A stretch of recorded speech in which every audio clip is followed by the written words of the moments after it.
Yeah, so I'm MJ from the library, and I've gotten really excited about the local history collection at the library in the last 5 years.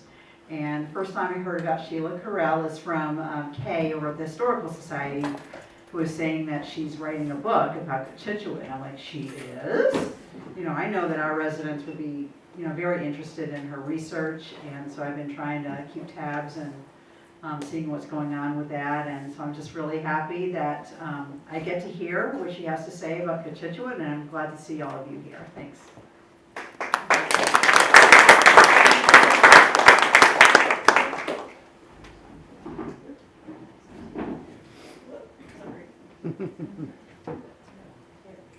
I am Sherry Ann Bryant, President of the Wayland Historical Society, and I welcome you too. I welcome many of you as you came in the door. We are really looking forward to an exciting and interesting evening here, and it's wonderful that all of you could come to participate in seeing things and also discussions which may occur throughout the evening. So have a good time, and if you have questions, get them ready. There are photographs that Sheila has brought along the wall on that side, and there are also, courtesy of Pastor Rebecca of this church, copies of postcards that she has done with pictures of Cochituate that you're welcome to take. Oh, that's nice. Thank you. I want to thank everybody for showing up on a weeknight. I appreciate this. We're in a pretty cool place. I think most of you is going to a pretty cool place, and it's a historic place. As we are meeting here tonight, we are meeting in the heart of Cochituate, the place, the stomping ground where Cochituate Village was born. Today we're going to have a little journey with postcards, and I wanted to let you know that I'm calling this Postcards with Cochituate, Postcards from Cochituate, because we're not going to do deep dives. Postcards were invented about the time that Cochituate, the village, came onto the landscape, so the timing is kind of perfect. And I chose, there's so much history to cover with Cochituate that I chose, and I kind of blocked myself in, and sometimes I was kicking myself because there were things that I wanted to include, and a few times I cheated and found ways to get around it. You'll see that. But the idea is I want people who don't know the history of Cochituate to start to realize what we have around us and what we see every day, what we pass every day. So this is going to be just like a postcard. As we're talking about these sites, I am sorry for anybody who's looking for like deep information and deep dives. What we are going to do is we're going to travel Cochituate through time and throughout Cochituate, looking at things that we can still see on the landscape. Before I begin, I absolutely have to thank the Wayland Historical Society, the Wayland Public Library, and the community church here for making this happen, and also the Historical Society and the library for putting up with me for all of the questions I have. So what you will see here, and I hope you've already taken the time to read it, this is a collective history project. And I'm just the person who has tried to start conversations and get the conversations going. But the history didn't come from me. I didn't grow up here, and I didn't know most of it.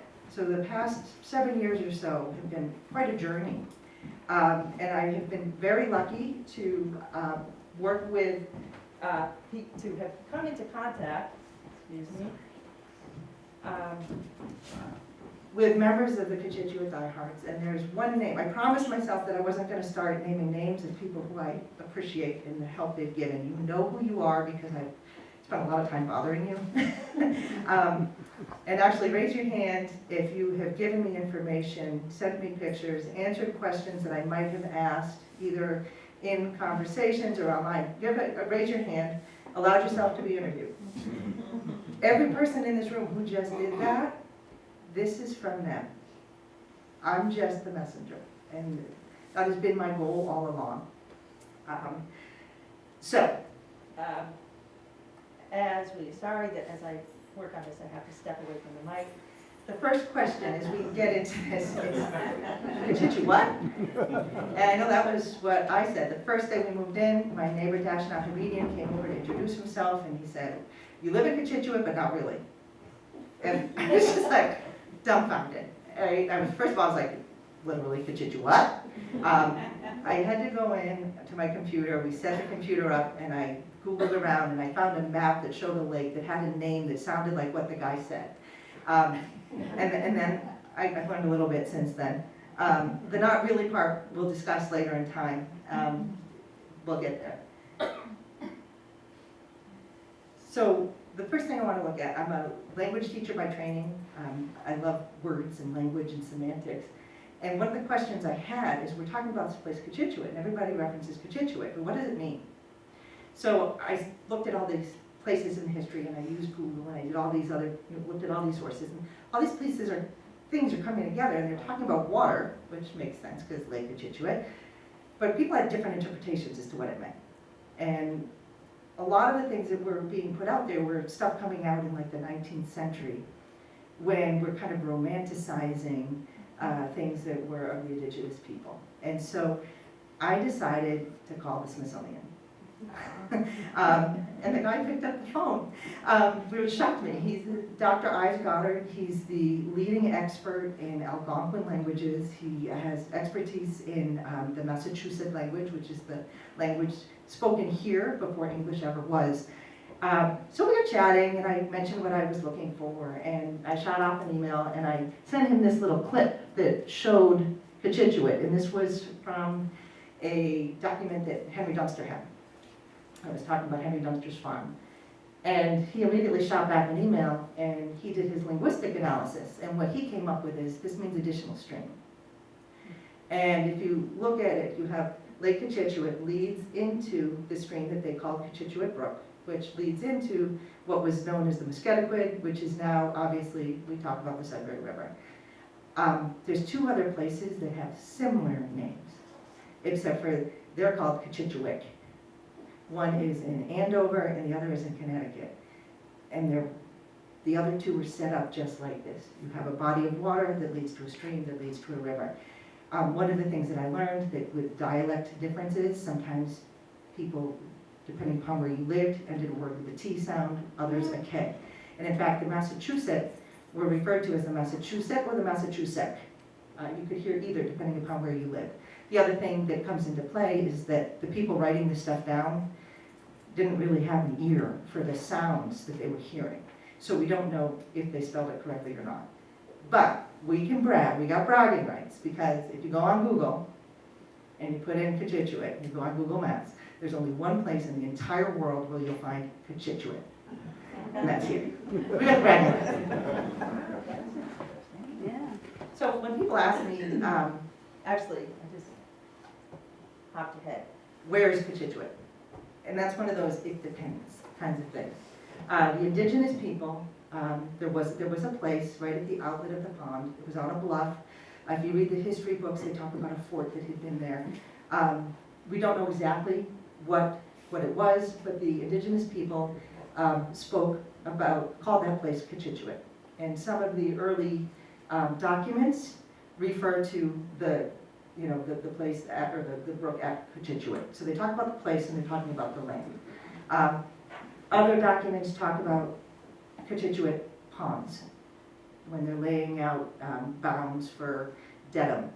So what we do know is that it's somewhere in that area. It might be the specific place, it could be the ponds, others have mentioned it might be the water around. A little bit later in time, as we hit the Industrial Revolution and the aqueduct is coming in and the village emerges, actually kind of right where we are right now. When you talk about Cochituate, people thought about the village. And then the village grew over time and it spread. And we're going to talk about that in a minute, because this wasn't a place where they drew out bounds. This was a place where it was community and it was about social interaction. And so you might have people that lived, like Toke Loker, he was one of the last Lokers here. He lived over near Loker School, and some people might say, well, that's not really in Cochituate. But I'm sorry, it was Toke Loker, and Toke Loker was Cochituate. And it all had to do with where you lived right? Where you prayed, before mail delivery was here, where you picked up your mail, where you got your groceries. It's what community were you with? I did look at some old documents, like the Wayland West End Directory, and actually up as far almost as 5 paths. I questioned this when the US Census Bureau put it out, but up as much as far up. So for example, where the Hope, the Bent, Hope Still Bent's house, where his tavern was, that was officially in Cochituate, and actually there were other houses north where people were marked as being from Cochituate. So again, I think it has to do with what your identity was and who you were engaging with. So it's a little fluid. If you want to pick a really good fight on the Cochituate Die Hard site, and I did not mention the Cochituate Die Hards, and I have to. Jerry Rafus was a genius. He saw that Cochituate in many ways was being erased, and he created a Facebook page and group called the Cochituate Die Hards. And he tapped into this community of people, some of them who live across the country, who I believe are watching tonight, some of them, who are absolutely tied to this place. It's in their blood and it is their identity. And I have never, as I've been talking with people and interviewing people, I have never in my place, like in my entire life, lived in a place where people are so tied to a place and who love this place and who mourn the loss as time has changed things of some of the very special things that happen in this place. And I think some of the themes that we're going to see showing up tonight might explain why people love this place so much. And again, huge thanks to Jerry Rafus, because Rafus, I should say, because he brought these people together and he got these people talking.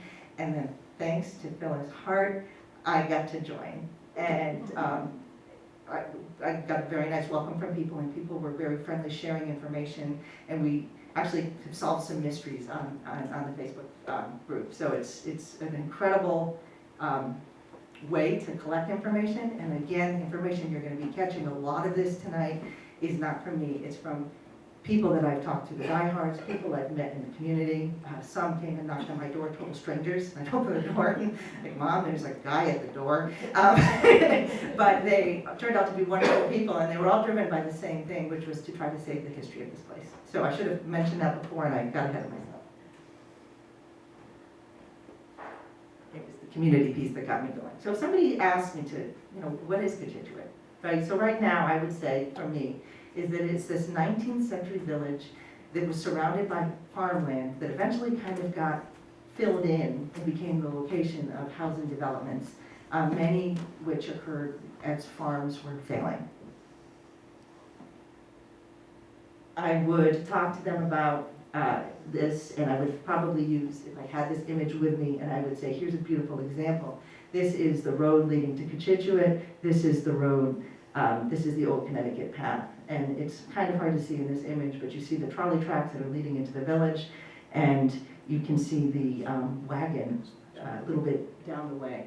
I did colorize these photos, some of them to make it easier for people to see the details.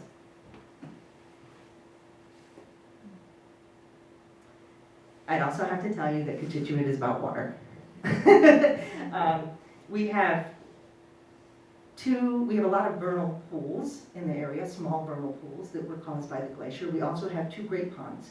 And when we think about how people have organized their lives down here and how people use the space even today, water is going to play a big role. If you look up top there, it's a little bit difficult to see, but you're going to see 2 fairy shrimp. And believe it or not, those fairy shrimp, when I see them, I'm thinking I'm looking at remnants from the glacier. Because the only way that fairy shrimp got into the vernal pools was they were dropped in there by the glacier, and they can't get out and move to other pools. So they showed up with the glacier, and they're still here. This was actually in the middle school woods. The late Karen Langthorne, who I think she was like 5th generation Cochituate, 4th or 5th, sent me this picture before she passed away. This is Snake Brook before the Mass Pike went in. And the other thing I'm gonna tell you is our water table down here in many parts of Cochituate is pretty high. A number of people actually have sump pumps down in the plains. We live up kind of in the highland, but the water table is very high. I mean, this place is absolutely about water. We're also lucky to have a few wooded areas. This is the middle school woods. Many of you guys will recognize that path. And probably some people in this room rode that bike path when they went up to Walden Pond.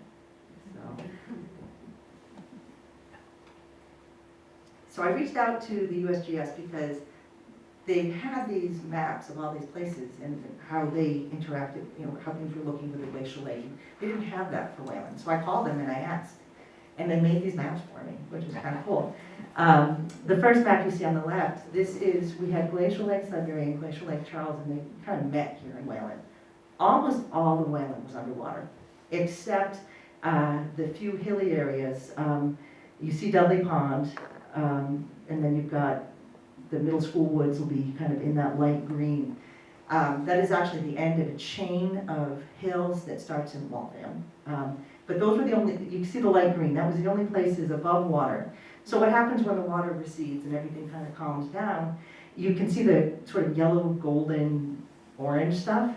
That's where you're gonna get your best farmland.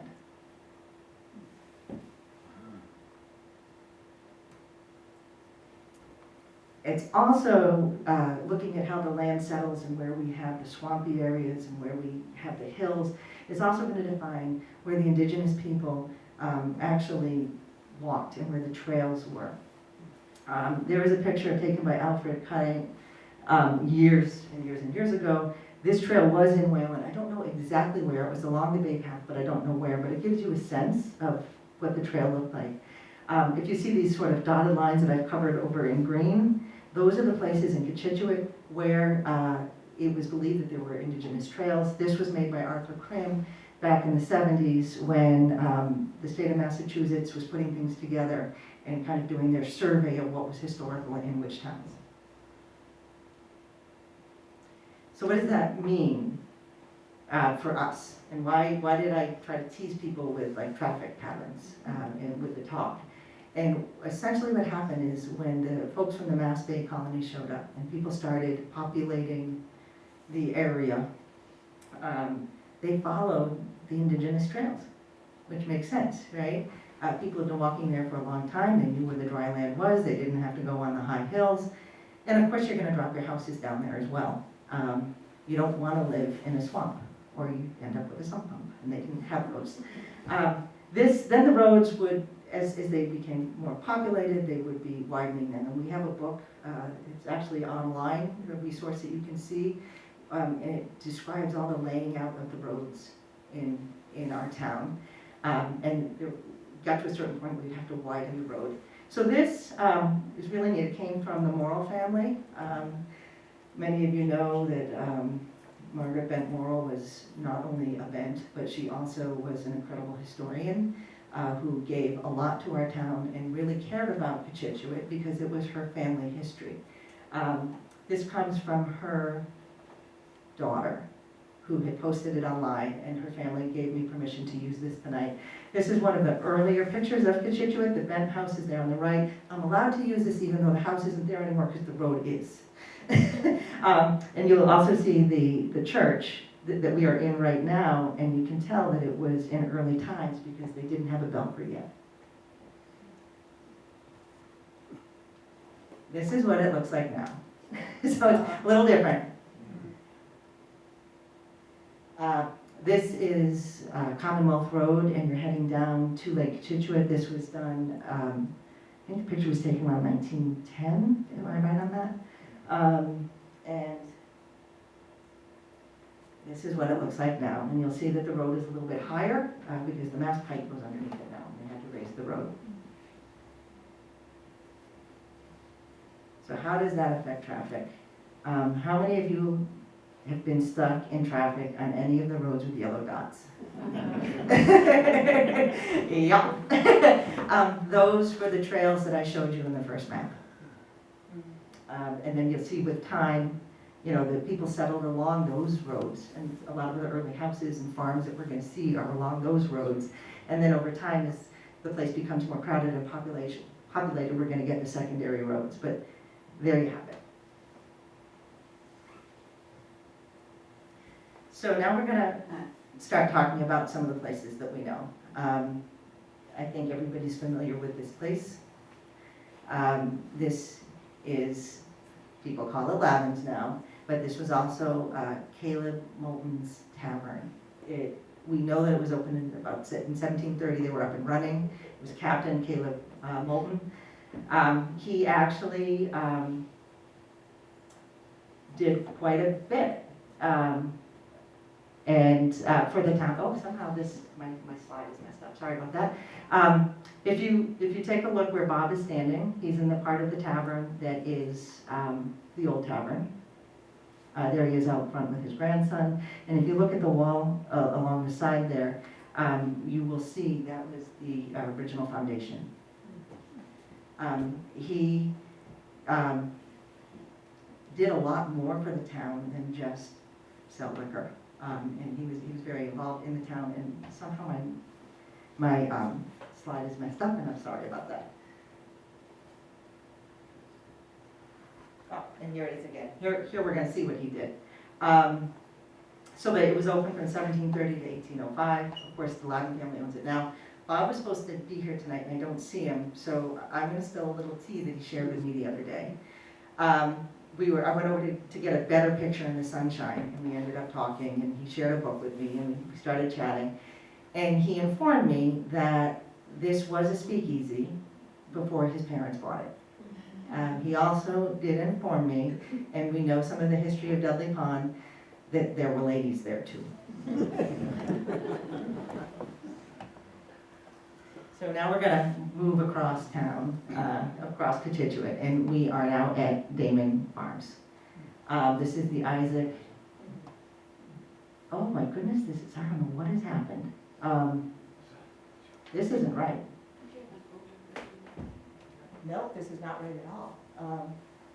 Hold on. All right, forget about reading what's on here. This is the Brittenell house that I do not understand what has happened here, as it was working fine earlier today. This is the Isaac Damon house. This was built in 1765, and there were 3 sons of Captain Damon, and they each had property going down the road. The Damon family lived there until 1953. And the stories told by the youngster who grew up in that house in the last generation are unbelievable. She captured this scene of the 40s and the 50s of what it was like living in this agricultural space that we don't have anymore in town. Is that the Yankee Craftsman now, or is it gone? The Yankee Craftsman, they sold it. There is somebody who is working there now who they do salvage for historic homes. And the Yankee Craftsman has moved across town, and we're going to talk a little bit about him tonight too. He's here. Okay, this is what that barn looked like in the 60s. I believe it was the 50s or the 60s. Scott, this is the barn that came down in the hurricane, right? No. Nope, that one's still standing. That one is still standing? Okay, I thought this one came down. Nope, the one in the previous photograph. Okay, so then this one that was built after the hurricane. Okay, we're gonna talk about another farm now. And yeah, we are having definite issues here. It is as if my computer is totally misbehaving. It's a ghost. I'm gonna try to launch it. I'm gonna try to launch it. It's just my computer. But I'm seeing things laying over other things.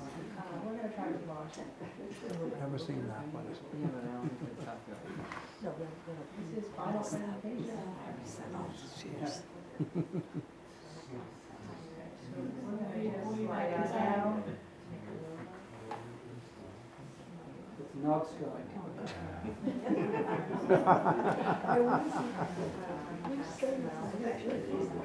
I think when I saved it, the file must have gotten corrupted because this is the latest one, and I ran through it at home and it was working just fine. This particular, this, Can you project? oh, sorry. Yes. So I think we might have a technical issue here, because this was the most recent and it was running beautifully at home. It looks like the file has been corrupted. Her computer? Sure.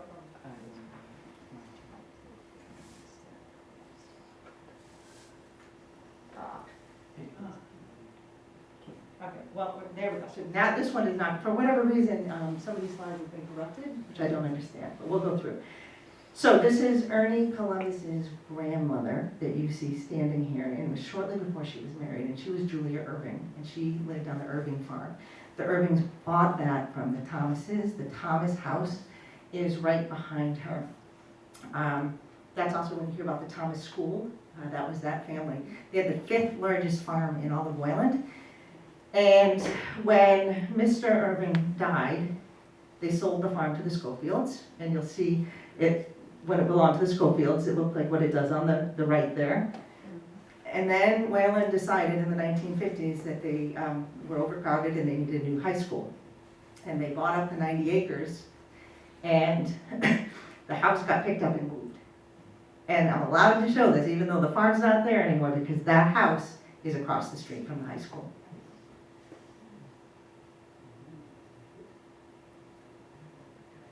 Okay, so we are, this is very strange because a lot of my headings are missing as well.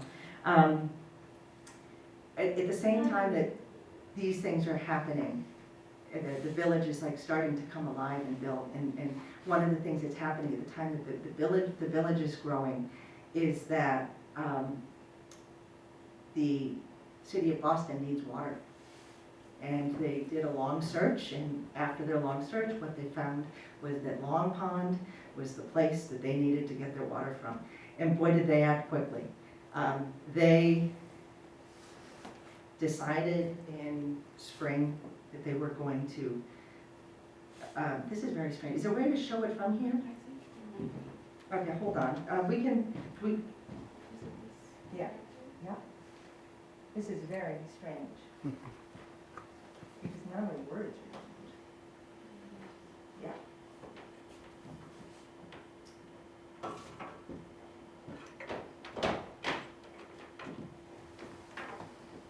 Okay, I'm gonna keep talking so that we don't have dead time as we do this. So what I laid out for you just now was some of the early farms. Some of them, this must be corrupted, but hopefully we'll get up and running. I want to talk about the Jefferson Loker House on School Street, and that's when it is going to come up a lot. Hopefully, your computer will do better than mine, because mine is totally misbehaving. I don't understand what's happening. Okay. Okay, and yeah, I'll get rid of all these other things. Okay, thank you. All right, so we have this village on the rise. I call this the village on the rise. They're kind of moving towards this greatness and the point where the village is going to really take off. So we'll go back to 1830, which is about the time that is when the Jefferson Loker House was being built. Things are starting to happen in the village. A little bit further out, we still have people like Jefferson Loker, he was a farmer. He was born in the Brittenall Loker House, which is officially the oldest house in Cochituate. And I guess if you don't count the taverns, like that's really true. But the taverns are a little bit older than his house. So hopefully we're gonna be able to see some of these. All right, go back. Okay, so this is go back one more. Okay, this I wanted to show you. This is when the Irvings lived at the farm. This is what it looked like. This was taken when they were scouting for the Western Aqueduct. Again, I colorized it, but you can see the Irving farm, you can see the cows off to the side, and the white house down there. That's about now where the entrance to the high school is. Okay, so at the same time, we've got this, down in Cochituate, we had a budding shoemaker. His name was William Bent, and his uncle lived across the border in Natick, but it really wasn't a border. The people in that area, it was very fluid, there was a lot of back and forth, there was a lot of marriage, a lot of friendship, a lot of interaction. They were closer than the people physically than they were to the people up in this part of town, so naturally interactions were going to happen. So William's uncle Asa Felch was a shoemaker in Natick, well respected, and he went and spent some time to learn how to make shoes with him. And he worked a little bit with his uncle, and then he actually worked out of his uncle's house for about a year, and then he returned to the family homestead, which is right about where Donald's parking lot is, and he started working out of the house. Shortly after that, and I will show you on the map in a minute, I'll come walk around. Shortly after that, he builds a 18 by 24 shop across the way, and that's going to be where the factory is going to be, and that is where Starbucks is today. He jobbed things out to the various farmers. There are a lot of farmers in Cochituate that had tenfooters, and somebody was just telling me this evening that there is one that is still there on Pemberton. So I need to scout that one out. And then in 1843 he joined, and I'm giving you a very abridged version. 1843 he joins forces with his brother, who's not the best shoemaker, but he's like this technical whiz and very interested in sort of innovation. And William had kind of figured out, if I want to make a living with this, we got to find a way to step it up. And so the Bent Shoe Factory is born. And of course that's going to create jobs for people. It's more efficient, but it's also going to be creating jobs for people. So by 1856, you're not going to hear me if I leave, down in the corner that you see, it starts becoming very congested. Maybe 10, 15 years earlier, it was less developed than Lokerville, which is, if you follow what we would call, the Route 30 today with East Plain and come into the triangle, that was the Lokerville area. That used to be the place to be, and that was the center, and there's this power shift that's going to take place. All right, let's go ahead. Definitely we had a corruption of my files. This is kind of disturbing. As I mentioned, at the same time, we've got this excitement brewing because Boston wants our water, and it puts us on the map. Things move very quickly, and so they decided this in June, and by August, they're having a groundbreaking ceremony. And I think there are a lot of people in Wayland that would really love to see projects go that quickly here. I don't think that flies anymore, and that's maybe a good thing. But anyway, the groundbreaking ceremony, the mayor of Boston essentially says, Long Pond, that name's not going to work. We need something that's more distinctive. And they're trying to tell the people of Boston and sell the people of Boston, you're going to drink this water that's better for you. So he suggested going back to the indigenous name of Cochituate, and that's how we flipped back to Lake Cochituate.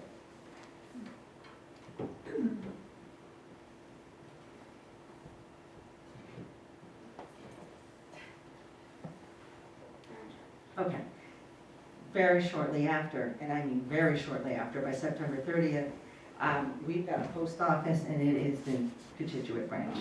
I mean, these things were moving quickly.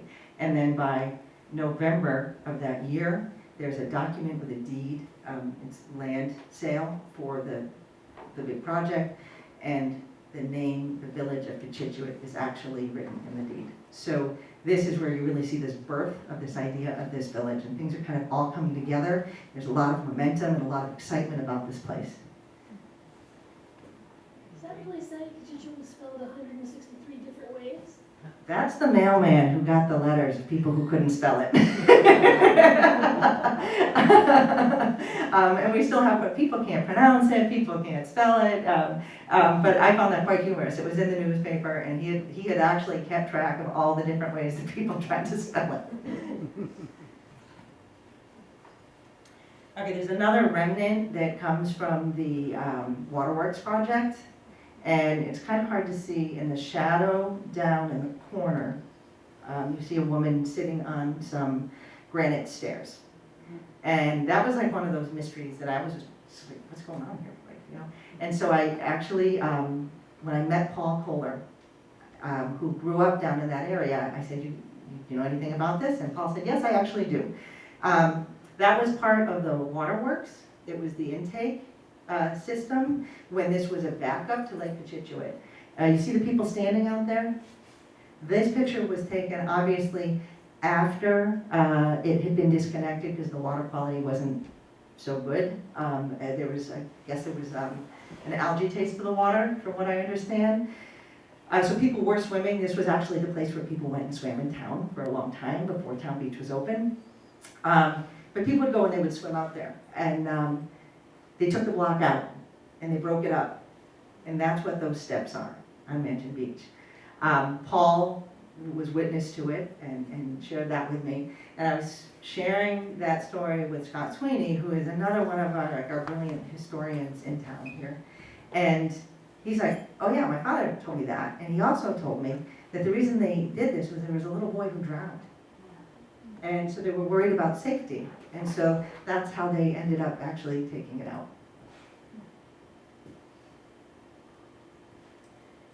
Okay, so now we're getting into the booming part of the village, and what you're going to see is a shift, sort of a shift of power and dynamics. We're going to go from Lokerville, and unfortunately we did miss the pictures of the Jefferson Loker house. They were somehow with my corrupt files, which we need to get listed with the state, because it is not officially listed, and we really need to get that house listed. Jefferson Loker was crucial to getting the little chapel built, the Wesleyan chapel that was down in Lokerville. That was the first church that was in Cochituate. And he also took in Ernie Columbus, his great-grandfather, that one just touches my heart. Anyway, this picture was taken in about 1875. You can see the factory just about where the wagon, the wagon is just crossing it, so you can see the side of the factory. You'll see houses down a little bit down the way. Some of those houses are still there they're kind of across from Donovan's. And I am allowed to show you this picture even though a lot of these buildings are gone, because those buildings are there and because the shadow that you see in the road in the foreground. Anybody see that house that was being worked on last year or the year before? It was being renovated. Dan Beige worked on it.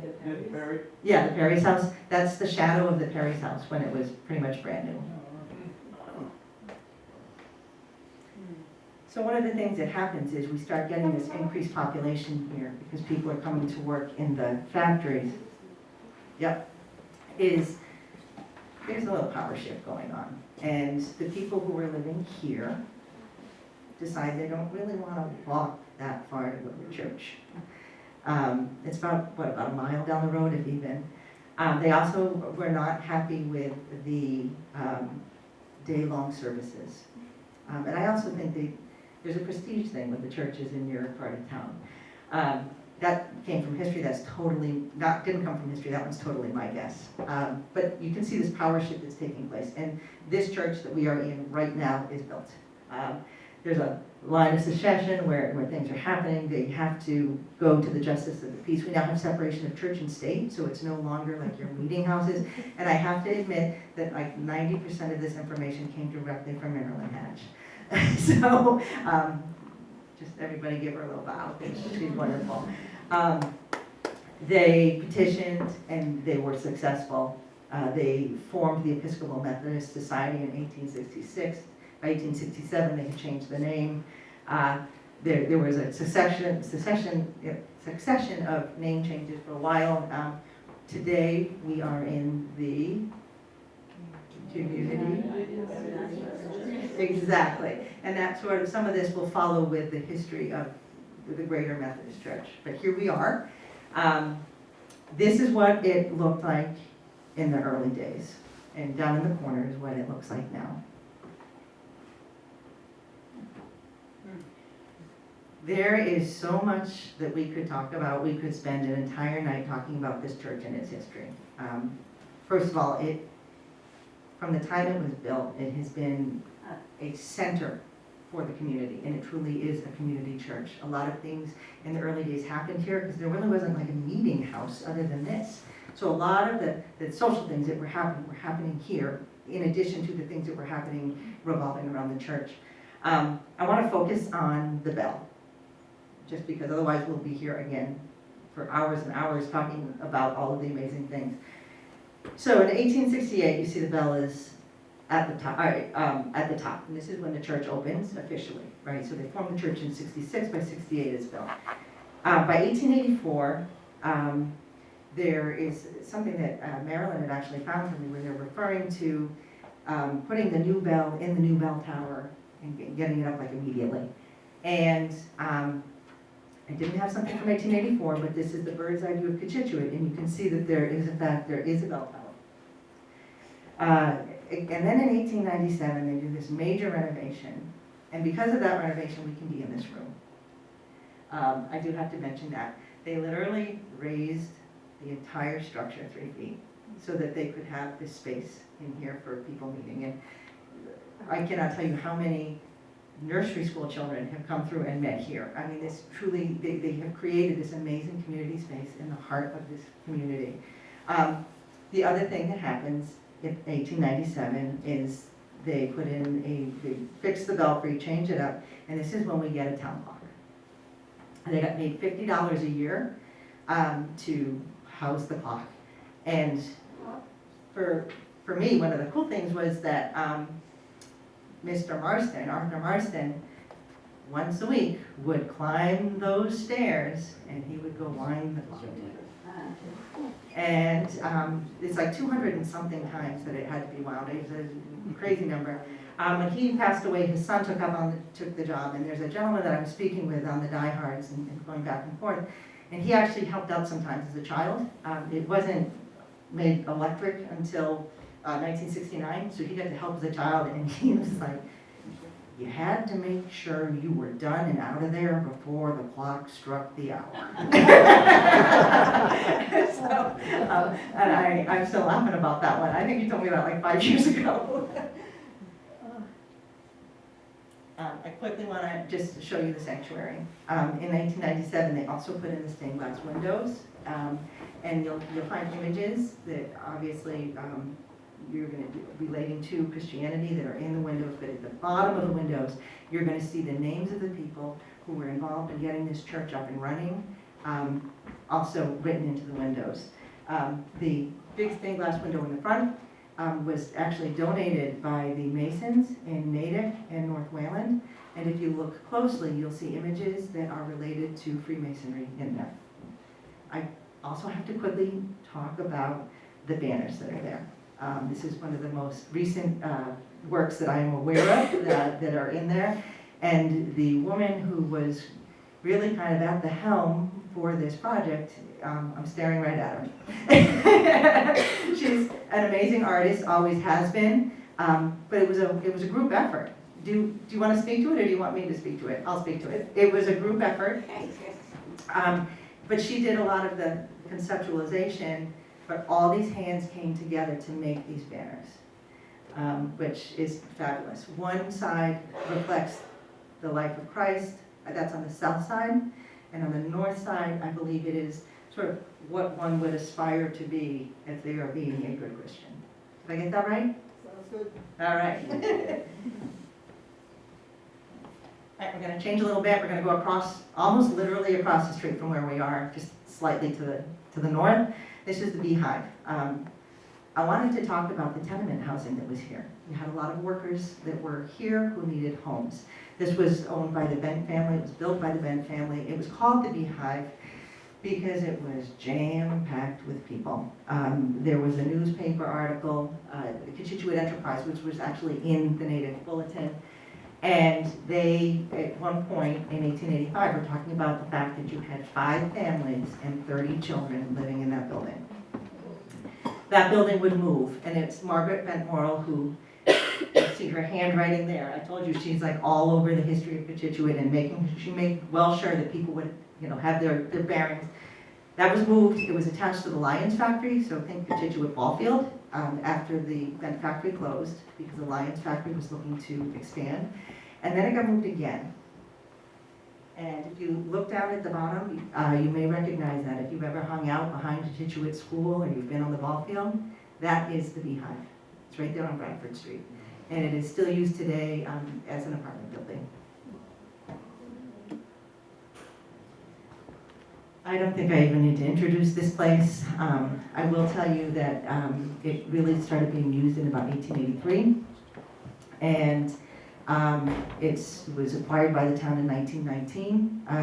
In 1883, it was the factory owners that owned it. And they would, the gentleman who owned the factory and owned the land let his people out early on Wednesdays to play ball.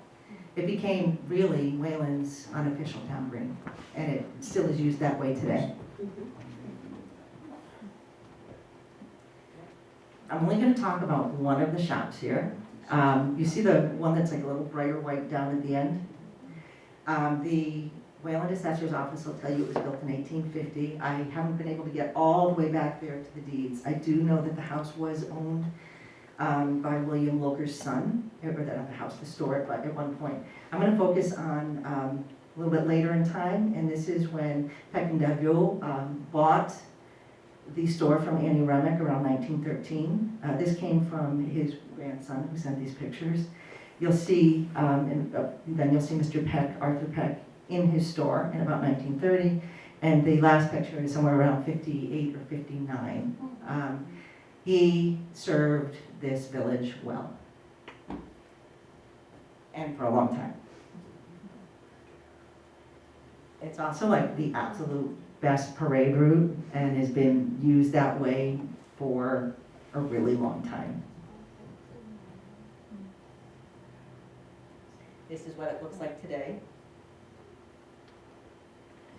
I want to speak a little bit about some of the workers who came to the factory. I will talk about the Peridot family here. Mr. Peridot Napoleon came in 1871, and he worked in Ben's shoe factory for a couple of decades, close to a couple of decades, I should say.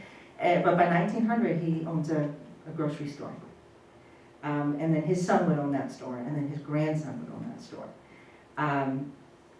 And he also was one of the founders of St. Tavern Church. So he came, and he was a lowly shoe factory worker, but you see how he got involved with the town and gave to the town. So when I talk to some of the people and I post pictures or conversations are happening, you can see what people say. And this is a snapshot of, I think some of the people in this room like may or may not remember these days, but this is how people experienced Red Peridot. I'm just going to let you read it and enjoy it. And I think that Norman Rockwell would have had a field day in Cochituate. Let me know when you're ready for me to click on.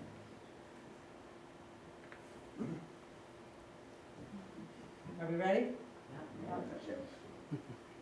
Okay. Just wanted to quickly mention, I told you that Red Peridot was involved in helping get St. Tavern's up and running and organized as a church. It took a while. This French Catholic Society started meeting in 1879, and the three men whose names you see in bold were the ones that were really kind of leading the charge. They did ask the Archbishop, and they got their way because they had a larger population than the Irish group that was asking. And I'm half French and half French Canadian and half Irish, so I find that kind of funny. They started holding their services in the first Lokerville school, the first Cochituate school that was here on Main Street. That only lasted a year, and I don't know why, but they lost their permission. A few years later, they were able to hold their services down in the Lokerville school, and by 1889, ground is broken. And if you look at that black and white picture on the right, you'll see the old church off to the right. Up above is the first pastor. His name was Père Jacques. The first priest they had there actually did speak French, and the services were in French. It was built by William Fullock, who was Pop Fullock's father. For anybody here who is familiar with Pop Fullock, he was an icon in Cochituate. And he was one of the best builders in the area. But by the 50s, things were getting a little run down in there, and I hear from an ex-altar boy, downright dangerous. So they decided to build a new church. And you see here in 59, they are building that church. And by 1960, it is open. There was a big renovation in 1998 to try to kind of bring it into the spirit of Vatican II. But it looks very much the same as it did when it was constructed from the outside. St. Zephyr's and St. Anne's merged in 2011. But again, Cochituate's got the bragging rights. We had the first Catholic church in the town of Wayland. And I just have to give a shout out to Kevin Corshine because he and his crew, Kevin built this creche and he and his crew have been putting this up. As of last year, it was 35 years. This year's number 36. Okay, Kane family and Phyllis, you'll hopefully recognize that little building. This was actually the waiting room for the trolley that ran from Natick up to this center of town, but also split off to Saxonville.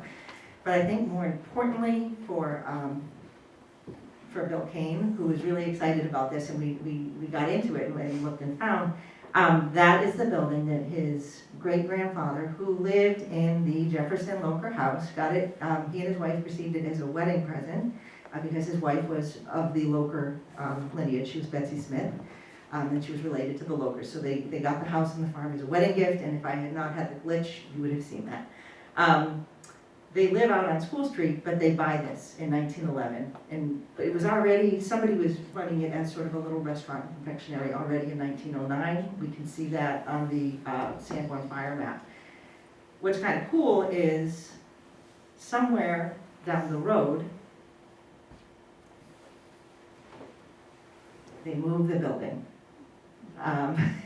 And so I know Bill said he found something that said they bought it for $1, so there might have been an agreement where they had to get other land, I'm not sure. But they moved the building, so now it's really right across from where the Liberty Pizza Plaza stood. And they ran their shop out of there and they sold sweets, but they also had some of their strawberries and their eggs that they would bring down from the farm and they would sell them. And Bill wasn't sure if they sold them in there or on a stand that the Peridot's had between the house and the little waiting room. And they actually, they were calling it the waiting room in the newspapers. So that was the name of his little restaurant. Okay, now you get to see Marilyn Hatch look like Shirley Temple. I think this is like one of my favorite pictures of all times.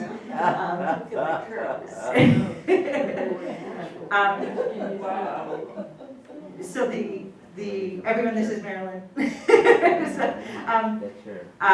The Mansion Inn was a spectacular structure. There's a big story behind it. We don't have time to really get into all of that story tonight. Again, that's another thing you could do a whole lecture on. I'm focusing on the traces left. What you need to know in the elevator version, was a very wealthy man who was very successful with in Saxonville. His name was Michael Simpson, and he married Evangeline Mars, who was quite younger than she was, and he built her this spectacular abode. And she didn't really like it, and he died 2 years later, and she moved away because she didn't really care for it. And she ended up moving to Minnesota, and there's like whole other like amazing stories that could be followed there. It gets turned over, and it becomes a dance hall, restaurant, and talking with some of the people who remembered way back when, as I first started interviewing people, like Nan Newhall, she talked about like music floating across the pond, coming out of that dance hall. Other people talked to me about getting free concerts, and they would go sit on the grounds when music was being played. It was also a reputed speakeasy. There were reports in newspaper articles of gunshots. Looks like it was, somebody thought something was happening and a police officer fired his gun, but it was like high tension over there. But it was like also sort of like this larger than life thing that arrived on the landscape there. And I think it's sort of speaking to Cochituate's in this heyday place, and these people came, and I don't know why these people with their money and power landed there, but they did. I wish I knew the backstory. All that's left today, there was a big fire in 1956, the place was destroyed, they razed it, there are homes there now. All that's left are the pillars. You'll see these as you go down West Plain Street. If you look at the mortar, you'll see H's and Y's. And the reason is his two sons went to Harvard and his son-in-law went to Yale. The lions were on the lawn. They kind of scattered after the place burned, but people have found them. One is at the Bryant's Funeral Home in the parking lot. One is at the Historical Society. One is up on Hayward Road. And another one, after living on School Street for a while, is now living in Maynard. I'm getting away with this one because the hill is still there. This is the hill leading down to Dudley Pond that was part of the mansion in Gardens, and people would come and there were parties and celebrations. This is actually a wrestling match. There were wrestling matches that took place there from the 1930s, and Marilyn owns that photograph and she kindly shared it.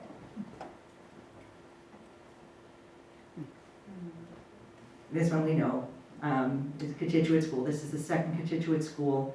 The village just kept growing and growing and growing, and some of these families, as we saw with the Beehive, had a lot of children. So they built this structure. They started building it they got the okay to start building it in 1910. By 1911 it was ready. There are multiple additions now that you can see going to the back. It was closed in 1978. I think there are people in this room who might have gone to the Cochituate School. Yeah.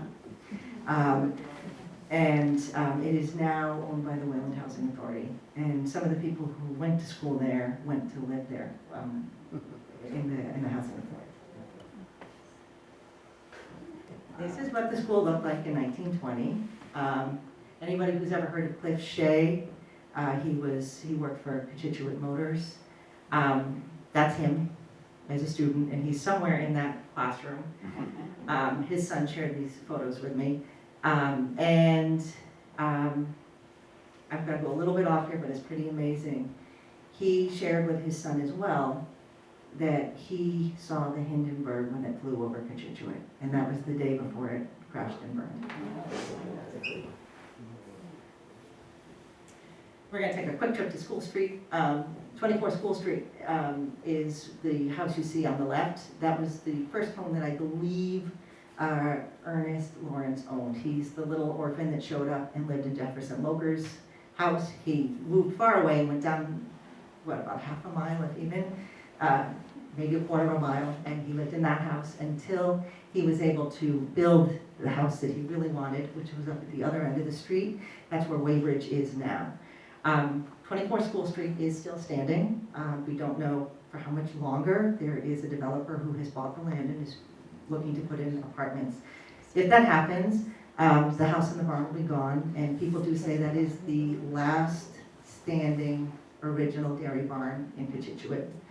And then if you look down at the bottom, you see this stone wall. That's all that remains of the Lawrence farm. It is now Weybridge. There was something in the deed when they sold the land that they had to wait 20 years before they could build. And that's why Weybridge is a way younger neighborhood than the other houses in that area. I quickly want to go to right across the street in Hannah Williams Park. Arthur Ashley Williams was one of 13 kids. They moved to Cochituate. They came from another shoe factory town.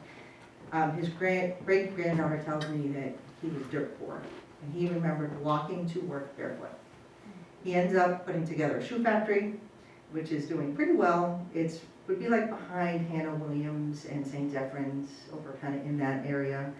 And it burned down in 1908. And instead of rebuilding, he moved to Holliston, and then he had the brilliant idea to invent the steel-toed shoe and became a very rich man. But he never forgot Cochituate. In 1920, he bought up some land and started a project. In 1921, they opened the Hannah Williams Playground. And it was meant for only the young children, because the older children had the school playground where they could play. And his family still gives money every year to help keep this place up.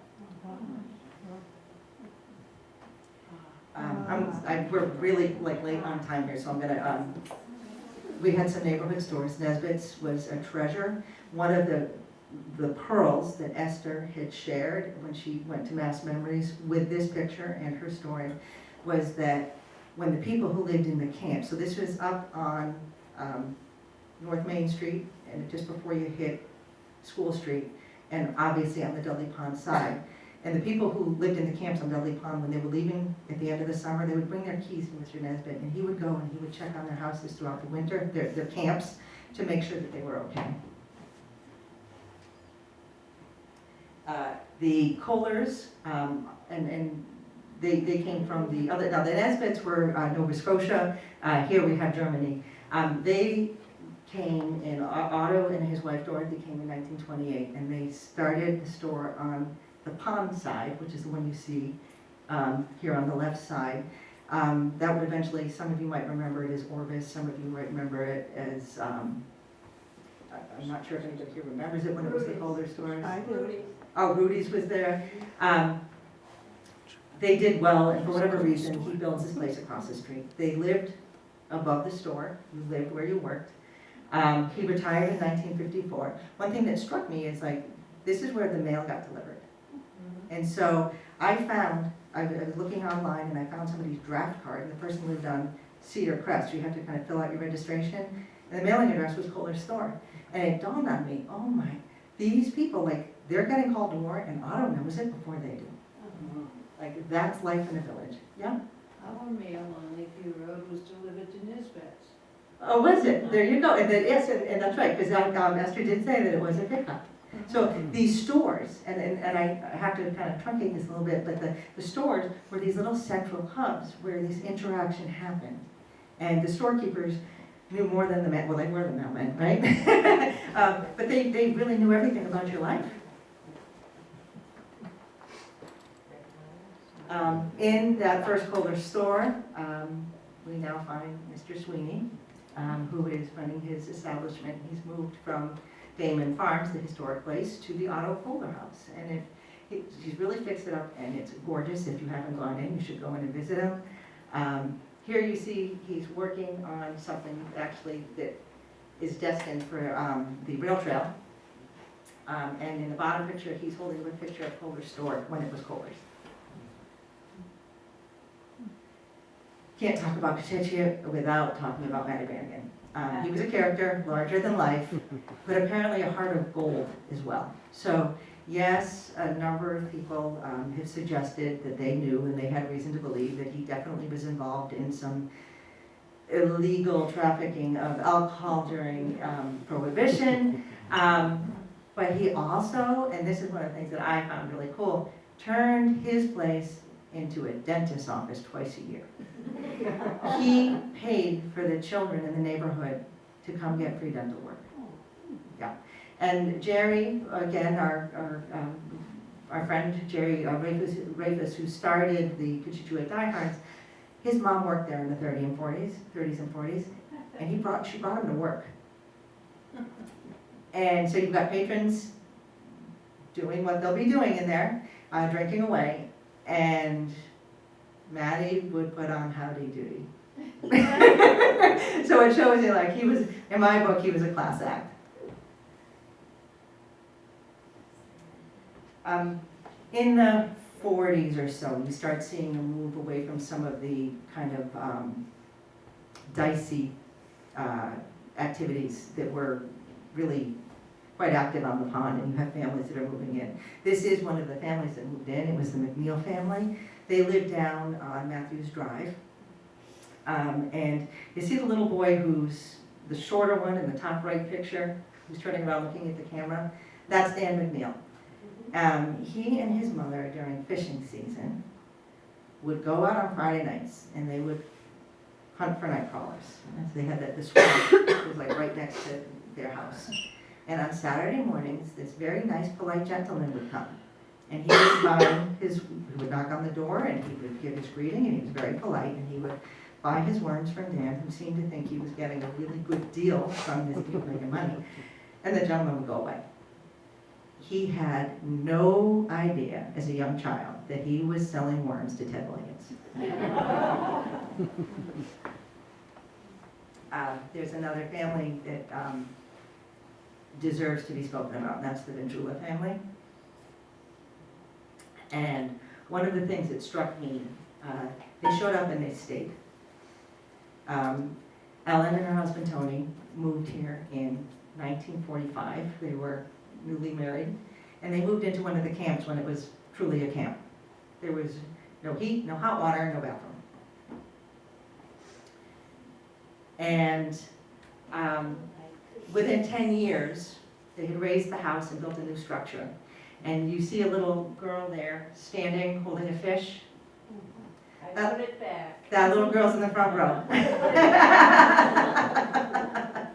But this was a house where her parents, Joy's parents, like many parents who lived on the pond, were watching out for the safety of the children because they understood how dangerous it was for young children to be around water. And Joy and her mom had shared some stories with me on just how they made that happen. It was really heartwarming. It was a true neighborhood that lived there. Joy's mom would serve the town of Wayland in a number of roles for a number of years. Sadly, Cochituate lost a good one this year in January.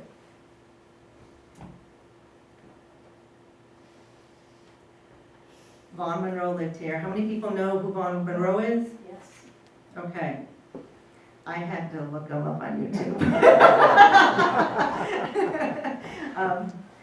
He was a very, popular singer, a big band leader in the 40s and 50s. And he was really kind of taking off with his career getting started when he was here. He had just gotten married, and he moved on to Pine Road, which is on the peninsula. And the first person who told me about that was Nan Newhall. And we were at the shack. There was this like special birthday celebration that I crashed. There was like 3 or 4 friends, and it was like all their birthday month, and I got to go. And everybody got a beer, and everybody relaxed, and the story started talking. And when she talked about Vaughn Monroe, you would have thought she was like 14 years old. She just got so dreamy. And she did tell me that he actually did sing, and we don't have like, Nan was my source.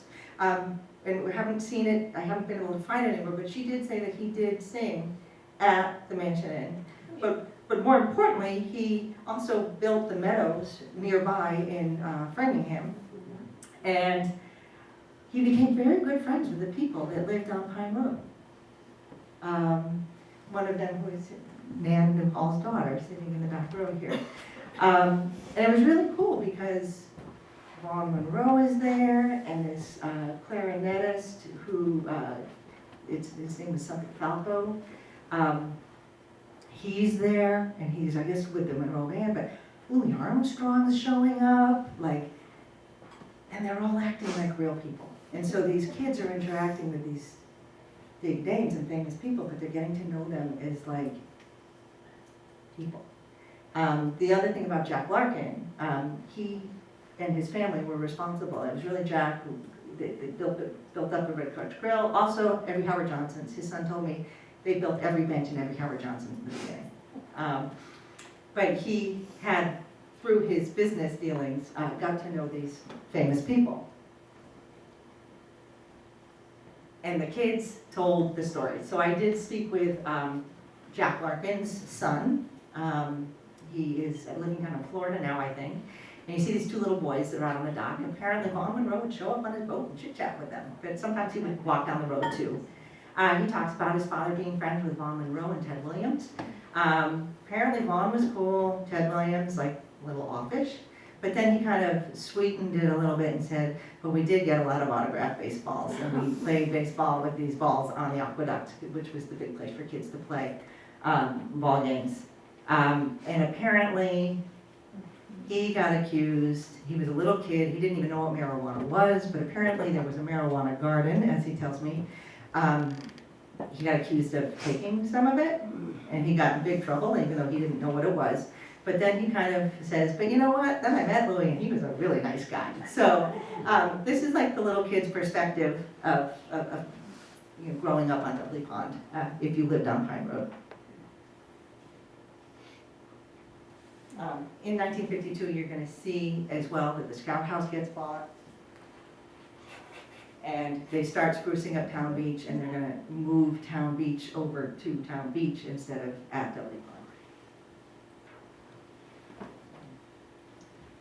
You can't talk about Cochituate without mentioning the fire department. From the early days of the factories, it was crucial that they have a way to put out fires, especially since the places were all wood. This is the 3rd location of the firehouse, and it's the new firehouse. I didn't show the other one because it's not there anymore.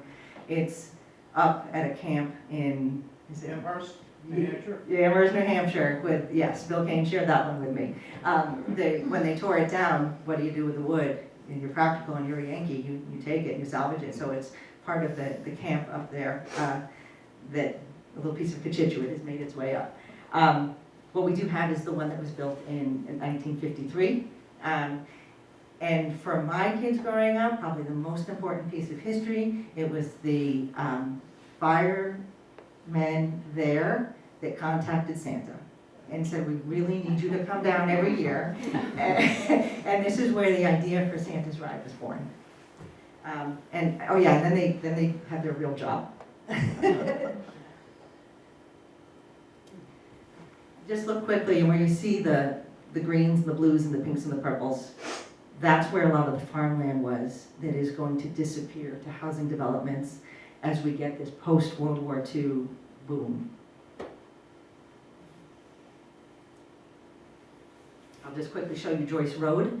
The light blue there, if you see the big red squares, those are the farms. And then you see the things around them, those are the housing developments. So that light blue one was Einar Rabshan, who came in and bought some land. My house is the one on the right there, that was 1959. And then a few years later, they blew out the road, and what you saw come in was some of the first prefab homes. So what we have happening is you have this huge influx of people coming in the 50s, and you see what's going to happen is all the kids in Cochituate aren't going to go to school at the Cochituate school anymore. They're going to start going to the neighborhood schools. And for me, that's the beginning of when this identity, so many of these kids, they build their identity with the schools. And you're going to start to see sort of a loosening and the impact of these large influx of people moving in as the new schools are built. And then the Cochituate School, again, closes in 1978. I have to mention this place very quickly. This is where the Dudley Pond Association had their initial meetings. Bob Lavin, every time I talk with him, he reminds me of that. And what we need to recognize is the Dudley Pond Association is a really committed group of people. And they put a lot of effort into keeping that pond up, and it is a huge job. And I did talk to Mike Lowry, and I said to him, this is one of the most cohesive neighborhoods I've ever seen. He said, what do you expect? We all share the same backyard. The Newhalls were part of this activity. Nan Newhall was part of the Dudley Pond Association, but the Newhalls were also very big into making sure the kids on the pond were safe and happy and safe in the water. One thing that's kind of interesting is that Mr. Newhall, through his job coaching and teaching, met Jack Starrett. And Jack Starrett was a young boy who had cerebral palsy. It was his mother who convinced the Newhalls to move to Dudley Pond. She was a real estate agent, and so they did. And Mr. Newhall was one of the people that helped him train as he was getting ready to make a challenge to swim the English Channel. And he became the first person with a disability to swim the English Channel. He trained in Dudley Pond, and he trained in Lake Cochituate, and Mr. Newhall was a big piece of it.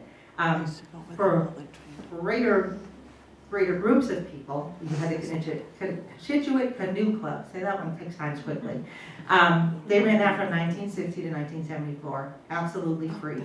The kids would come down from all over Cochituate, and Mr. Newhall, who was an expert boatman, he qualified for the Olympics. Yes. And then he was not able to go because of the war. Am I Yes. right on that? Yes. So this man, who probably, imagine you work so hard for something, then you can't go because of the war. And what does he do? He turns around and he pays it back 30-fold for the children living in the village. And so when you talk with people about who are your heroes, it wasn't some of the famous people, it was the guys like Mr. Newhall, and his name comes up a lot.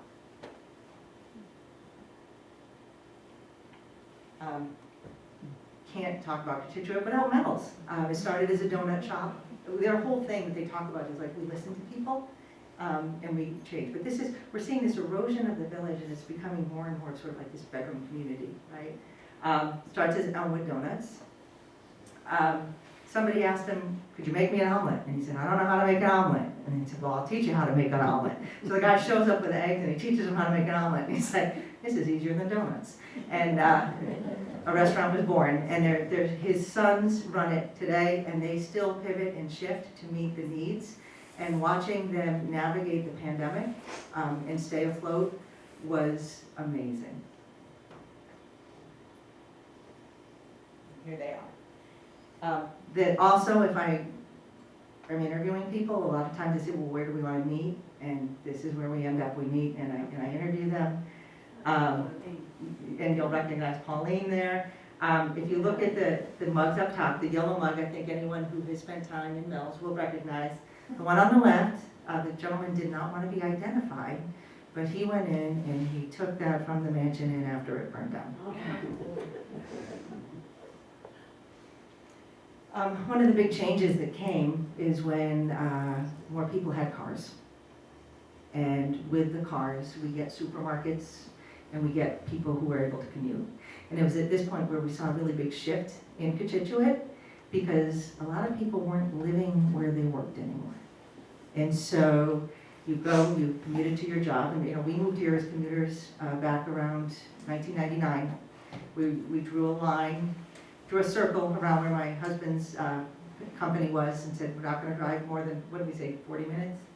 And then we started looking at towns, and we were part of that commuter crew. But this is the beginning of sort of the end, and it's at this point that the neighborhood shops are going to start closing. They can't compete with the supermarkets that you can now drive to. And this was the last day at Nisbet's. So if we had to talk about Cochituate today, and you look at Cochituate today, almost half of Wayland citizens live here on 1/4 of the land of our town. We are the densest part of town. We also contribute a lot to the residential tax base for 1/4 of the town. We contribute about 42%. We are home to 42 of Wayland's top 100 employers. And Cochituate generates about 22% of the revenues from commercial properties, which isn't bad when you see the small shops that are interspersed. It's a really great place to live, and one of the most amazing things about it is this really strong sense of place. We looked at some of those places tonight, and I learned about some of these places from some of the people in this room and other places. But as you look around, you can see the history of this land. It's all around you. And so you're in this 19th century village, but you kind of have the amenities. Like you can even walk to Donlands, right? Like you can go and you can pick up the things that you need. Joe Strazula, when he put his stores in, he actually tries to work it out so that he's like, I think about all the things that people have as their daily needs. And that's how he tries to fill his stores. History is written all over the landscape. And we are benefiting from this very sort of pre-auto environment that was laid down by Mr. Bent and his fellow villagers today. I just want to leave you with a thought, is that we are the creators today of the history that's going to be read on the landscape tomorrow. And I want us to be mindful as we move forward about what we do to this place that is so special. And I thank you very much for being so patient. And sorry about the glitches.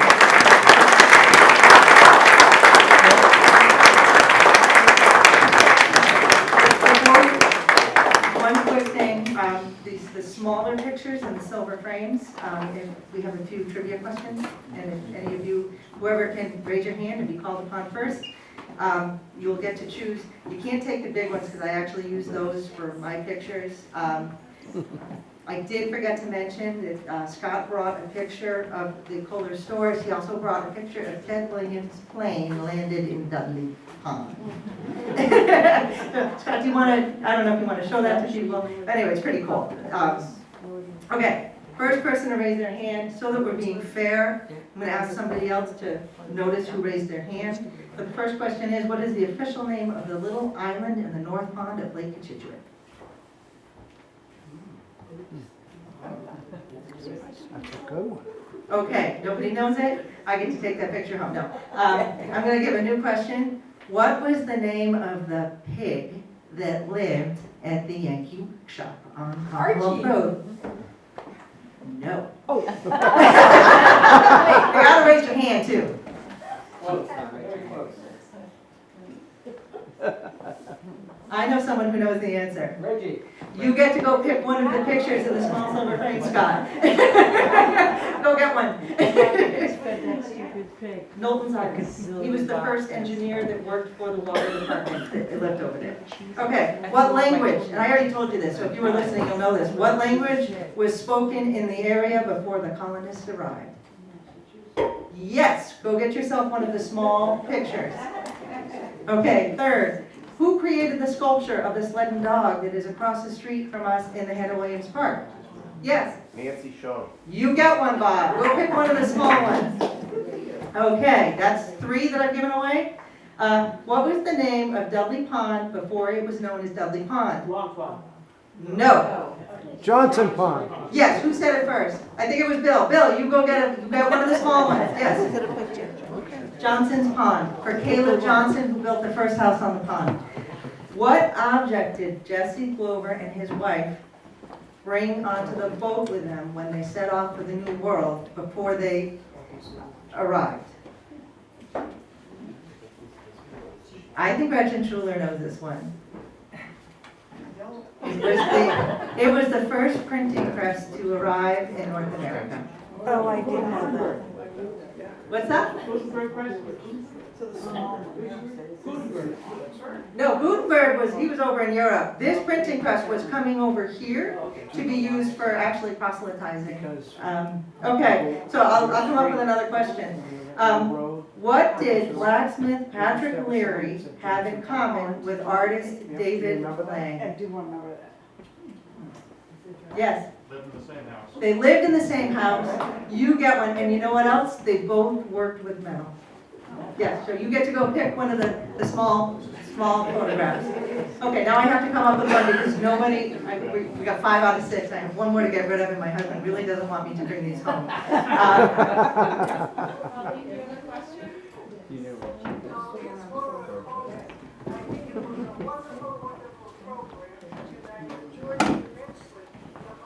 I couldn't live with myself as someone else brought that.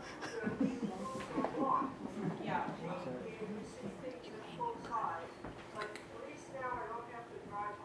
Actually, wait, I have a question, and I think I will be able to deliver this to Pauline. Pauline, there's one of these left. Somebody else might be able to answer it, but if you beat them to it. Mrs. Carpenter paid for the farm that was Carpenter's farm. How did she do it? My goodness. Okay, all right. I'll bring it up. She won a contest for a recipe for ham that she submitted to some newspaper. She won $5,000 and it paid for the house. Wow. Okay, somebody has to know this That's a lot of one. money back then. What was the name of the villa before it was the villa? Studio. You get it. All right, go get yourself a painting or a picture there. These are pictures taken by me of Cochituate. So it's the smaller silver frames. You can have those. You cannot have the one of Kohler's. That belongs to Scott. You can't take Ted Williams' plane. And the 2 large ones, I actually put some of my photographs in them when they're in my house, and I stole them for this. So you can't take those either. Okay. Again, thank you very much, everybody. Does anybody have any questions? Thank you.